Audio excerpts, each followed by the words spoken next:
वाचो वेगम, वाणी के वेग को शासन में लीजिए, और मन का मनोवेगम, मन का वेग आता है। ये देखो, ये भोगू आदि आदि संकल्प विकल्प, इसके वेग को सह जाओ। कुछ नहीं बोलना, सहने का मतलब होता है कुछ नहीं बोलना।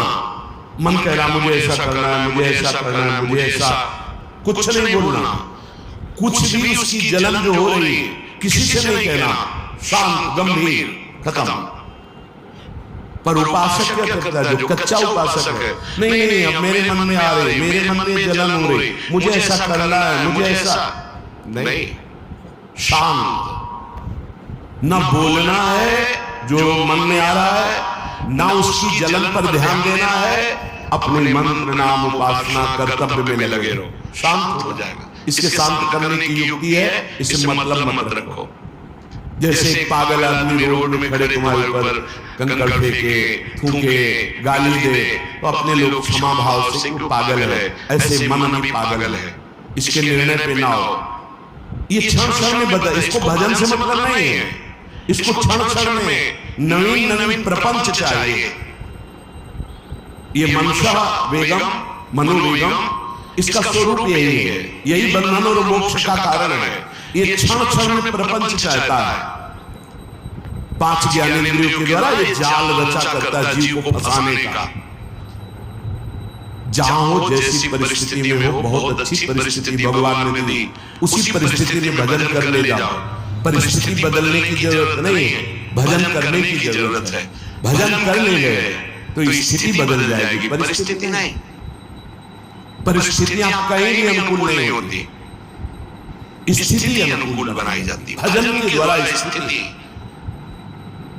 जीवन में कभी कोई परिस्थिति ही ऐसी नहीं रही जिसमें भजन किया जा सके। जीवन में पूरे, अगर पूरे जीवन के तारतम्य को देखते हैं तो एक कष्ट की वेदी पर स्वाहा ही स्वाहा होता रहा है। जीवन की आहुति केवल कष्ट पर, और आज भी कष्ट ही कष्ट। फिर आप सोचोगे सुख किसे कहते हैं? ऐसे कांटों वाले पेड़ पर ऐसा सुगंधित फूल खिलता है कि जिससे परमात्मा मुग्ध हो जाता है। जीवात्मा नहीं, परमात्मा मुग्ध हो जाता है। वो ये मार्ग है। उस सुमन को लेकर वो अपने श्रृंगार में लगा लेते हैं। सुमन, सुंदर मन, ये कांटों पे खिलता है, जैसे गुलाब का फूल कांटों पे नहीं खिलता। हाँ, ये कांटे हैं। हर द्वंद की पीड़ा को सहता हुआ जब उपासक आगे बढ़ता है तब सुमन खिलता है। उस सुमन को प्रियाजू अपने केश पास में धारण करती है। उस सुमन को प्रियाजू अपने कर कमल में लेते हैं। अगर आप सहना नहीं सीखे, मांगे बनी नहीं हृदय की, ऐसा हो तो भजन हो सकता है, ऐसा हो तो भजन लिख लो आप। मन बहुत चंचल है, इसको हर समय नवम नवम नवम, जहां जैसी परिस्थिति उसी में भजन करके निकल चलो। गृहस्थ में हो, विरक्त में हो, गांव में हो, शहर में हो, जहां जैसी परिस्थिति, परिस्थिति बदलने की कोशिश मत करो, स्थिति बदलने की कोशिश करो।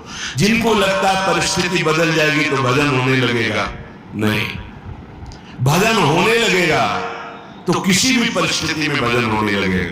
भजन नहीं तो किसी भी परिस्थिति में नहीं होगा, पक्का समझ लीजिए। इसलिए मनोवेगम, ये जो मन का वेग आ रहा है, इसको आप सहना सीखो और प्रियाजू पर भरोसा रखो।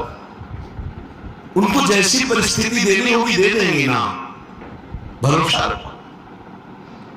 अगर मांग मुख से निकाल दी तो अधूरापन साबित हो जाएगा।